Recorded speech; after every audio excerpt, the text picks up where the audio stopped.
Chapter 6. All that year the animals worked like slaves. But they were happy in their work, they grudged no effort or sacrifice, well aware that everything that they did was for the benefit of themselves and those of their kind who would come after them, and not for a pack of idle, thieving human beings. Throughout the spring and summer they worked a 60-hour week, and in August Napoleon announced that there would be work on Sunday afternoons as well. This work was strictly voluntary, but any animal who absented himself from it would have his rations reduced by half. Even so, it was found necessary to leave certain tasks undone. The harvest was a little less successful than in the previous year, and 2 fields which should have been sown with roots in the early summer were not sown because the plowing had not been completed early enough. It was possible to foresee that the coming winter would be a hard one. The windmill presented unexpected difficulties. There was a good quarry of limestone on the farm, and plenty of sand and cement had been found in one of the outhouses, so that all the materials for building were at hand. But the problem the animals could not at first solve was how to break up the stone into pieces of suitable size. There seemed no way of doing this except with picks and crowbars, which no animal could use, because no animal could stand on his hind legs.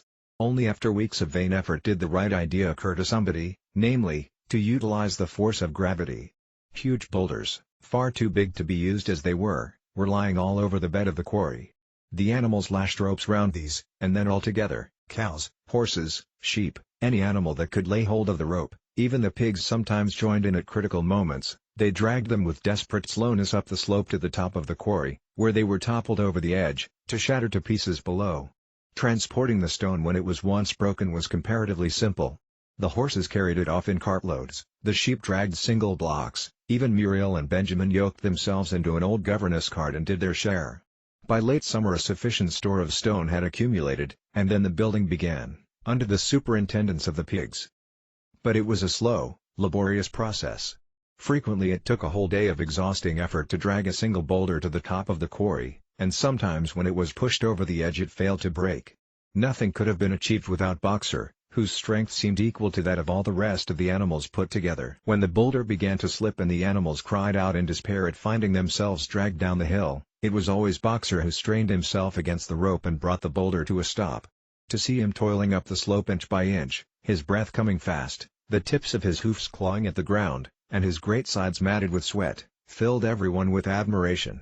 Clover warned him sometimes to be careful not to overstrain himself, but Boxer would never listen to her. His 2 slogans, "I will work harder" and "Napoleon is always right," seemed to him a sufficient answer to all problems. He had made arrangements with the cockerel to call him 3/4 of an hour earlier in the mornings instead of half an hour. And in his spare moments, of which here were not many nowadays, he would go alone to the quarry, collect a load of broken stone, and drag it down to the side of the windmill unassisted. The animals were not badly off throughout that summer, in spite of the hardness of their work. If they had no more food than they had had in Jones's day, at least they did not have less. The advantage of only having to feed themselves, and not having to support 5 extravagant human beings as well, was so great that it would have taken a lot of failures to outweigh it. And in many ways the animal method of doing things was more efficient and saved labor. Such jobs as weeding, for instance, could be done with a thoroughness impossible to human beings. And again, since no animal now stole, it was unnecessary to fence off pasture from arable land, which saved a lot of labor on the upkeep of hedges and gates. Nevertheless, as the summer wore on, various unforeseen shortages began to make themselves felt. There was need of paraffin oil, nails, string, dog biscuits, and iron for the horses' shoes, none of which could be produced on the farm. Later there would also be need for seeds and artificial manures, besides various tools and, finally, the machinery for the windmill. How these were to be procured, no one was able to imagine. One Sunday morning, when the animals assembled to receive their orders, Napoleon announced that he had decided upon a new policy.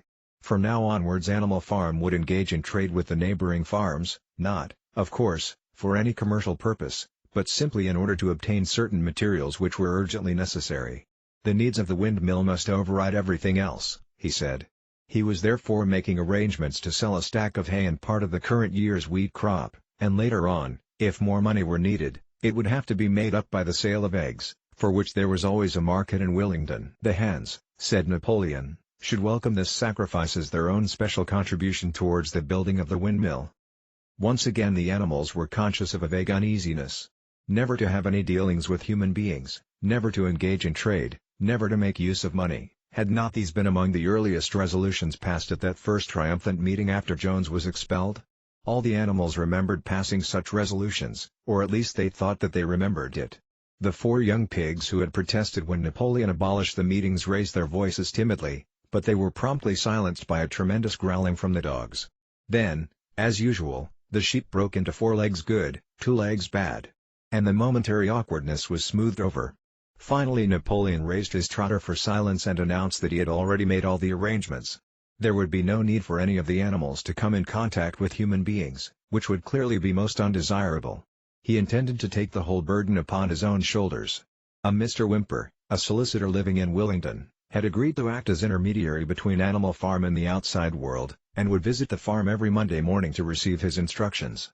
Napoleon ended his speech with his usual cry of "Long live Animal Farm," and after the singing of Beasts of England the animals were dismissed. Afterwards Squealer made a round of the farm and set the animals' minds at rest.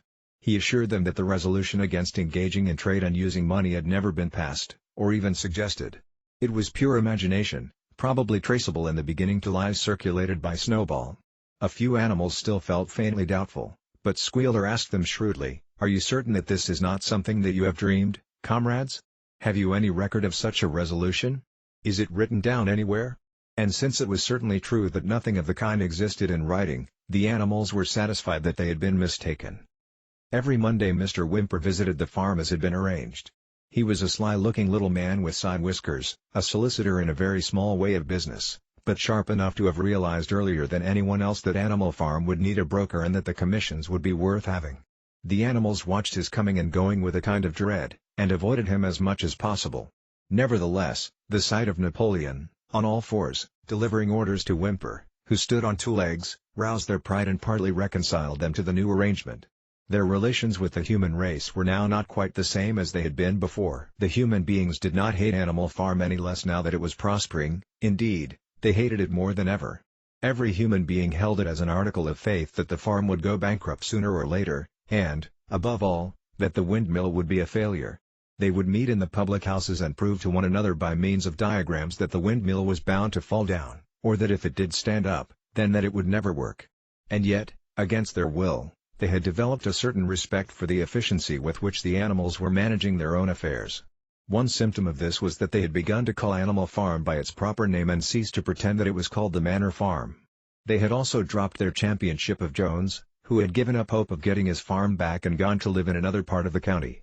Except through Whymper, there was as yet no contact between Animal Farm and the outside world, but there were constant rumors that Napoleon was about to enter into a definite business agreement either with Mr. Pilkington of Foxwood or with Mr. Frederick of Pinchfield, but never, it was noticed, with both simultaneously. It was about this time that the pigs suddenly moved into the farmhouse and took up their residence there.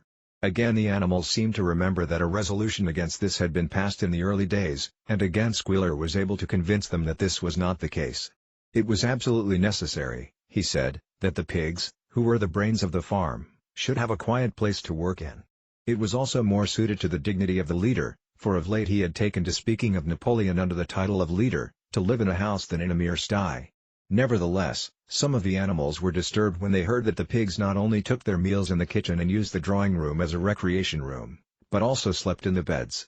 Boxer passed it off as usual with Napoleon is always right, but Clover, who thought she remembered a definite ruling against beds, went to the end of the barn and tried to puzzle out the 7 commandments which were inscribed there. Finding herself unable to read more than individual letters, she fetched Muriel. "Muriel," she said, "read me the 4th commandment. Does it not say something about never sleeping in a bed?" With some difficulty Muriel spelt it out. "It says, 'No animal shall sleep in a bed with sheets,'" she announced finally. Curiously enough, Clover had not remembered that the 4th commandment mentioned sheets, but as it was there on the wall, it must have done so. And Squealer, who happened to be passing at this moment, attended by 2 or 3 dogs, was able to put the whole matter in its proper perspective.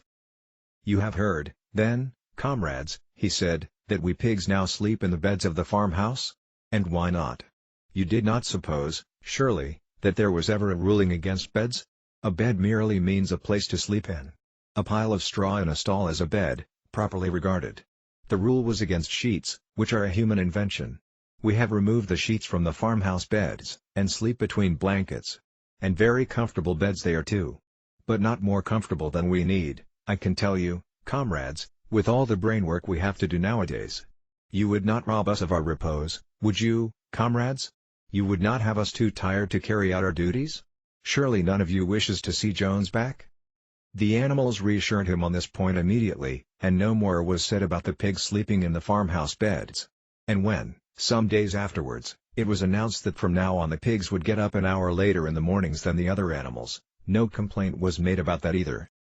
By the autumn the animals were tired but happy. They had had a hard year, and after the sale of part of the hay and corn, the stores of food for the winter were none too plentiful, but the windmill compensated for everything. It was almost half built now. After the harvest there was a stretch of clear dry weather, and the animals toiled harder than ever, thinking it well worthwhile to plod to and fro all day with blocks of stone if by doing so they could raise the walls another foot. Boxer would even come out at nights and work for an hour or two on his own by the light of the harvest moon. In their spare moments the animals would walk round and round the half-finished mill, admiring the strength and perpendicularity of its walls and marveling that they should ever have been able to build anything so imposing. Only old Benjamin refused to grow enthusiastic about the windmill, though, as usual, he would utter nothing beyond the cryptic remark that donkeys live a long time. November came, with raging southwest winds. Building had to stop because it was now too wet to mix the cement. Finally there came a night when the gale was so violent that the farm buildings rocked on their foundations and several tiles were blown off the roof of the barn. The hens woke up squawking with terror because they had all dreamed simultaneously of hearing a gun go off in the distance. In the morning the animals came out of their stalls to find that the flagstaff had been blown down and an elm tree at the foot of the orchard had been plucked up like a radish. They had just noticed this when a cry of despair broke from every animal's throat. A terrible sight had met their eyes. The windmill was in ruins. With one accord they dashed down to the spot. Napoleon, who seldom moved out of a walk, raced ahead of them all. Yes, there it lay, the fruit of all their struggles, leveled to its foundations, the stones they had broken and carried so laboriously scattered all around. Unable at first to speak, they stood gazing mournfully at the litter of fallen stone. Napoleon paced to and fro in silence, occasionally snuffing at the ground. His tail had grown rigid and twitched sharply from side to side, a sign in him of intense mental activity. Suddenly he halted as though his mind were made up. "Comrades," he said quietly, "do you know who is responsible for this? Do you know the enemy who has come in the night and overthrown our windmill? Snowball." He suddenly roared in a voice of thunder.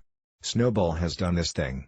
In sheer malignity, thinking to set back our plans and avenge himself for his ignominious expulsion, this traitor has crept here under cover of night and destroyed our work of nearly a year. Comrades, here and now I pronounce the death sentence upon Snowball. Animal hero, second class, and half a bushel of apples to any animal who brings him to justice. A full bushel to anyone who captures him alive." The animals were shocked beyond measure to learn that even Snowball could be guilty of such an action. There was a cry of indignation, and everyone began thinking out ways of catching Snowball if he should ever come back. Almost immediately the footprints of a pig were discovered in the grass at a little distance from the knoll. They could only be traced for a few yards, but appeared to lead to a hole in the hedge. Napoleon snuffed deeply at them and pronounced them to be Snowball's. He gave it as his opinion that Snowball had probably come from the direction of Foxwood Farm. "No more delays, comrades!" cried Napoleon when the footprints had been examined. "There is work to be done. This very morning we begin rebuilding the windmill, and we will build all through the winter, rain or shine. We will teach this miserable traitor that he cannot undo our work so easily. Remember, comrades, there must be no alteration in our plans, they shall be carried out to the day. Forward, comrades! Long live the windmill! Long live Animal Farm!"